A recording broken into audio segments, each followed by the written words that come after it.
Yesterday, I had someone come up to me and say, Angel, when you spoke about an audience of one, that really hit home for me because I'm trying to do something that God told me to do, but my family is giving me a hard time about it.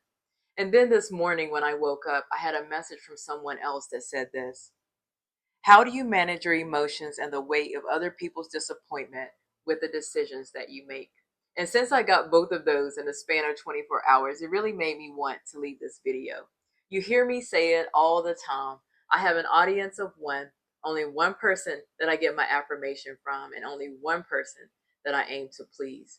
The Lord really calls that to resonate in my heart so deeply because on the journey of chasing your purpose, on the journey of trying to fulfill what God is saying to you, oftentimes other people around you just will not get it. And even if they say things against what you're trying to do, you have to remember to still show them love, still walk in love, and don't feel like they're purposely trying to get you out of the Father's will. When Jesus told his disciples that he was going to be crucified, Peter quickly said, "We're not going to let that happen to you." But Peter did not know that what he was saying was being influenced by the devil, and that what he was saying was trying to stop Jesus from doing the Father's will. Jesus quickly addressed Satan and didn't even address Peter because he understood what was going on. See, when you understand that you have an audience of one, you are less influenced by voices that are around you. You understand that as long as God's standard is met, then all other standards are beneath that. And if the other standards are not met, it's okay because God's is the highest. Also, God is the only person that can take you to heaven or hell. He is the only person that you will answer to when you die on whether or not you were obedient to his instruction, not anyone else's.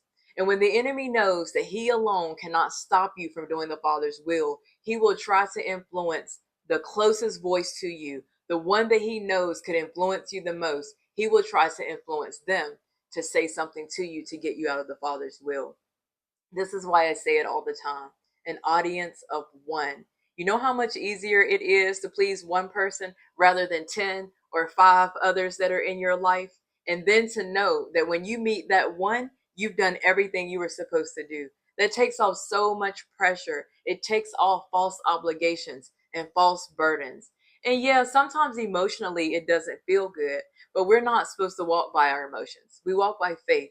And if you know that you're doing what God told you to do, then be okay with that. Be okay with however anything else might turn out around you, because you only have an audience of one, only one person to please, and only one person truly that you get your affirmation from.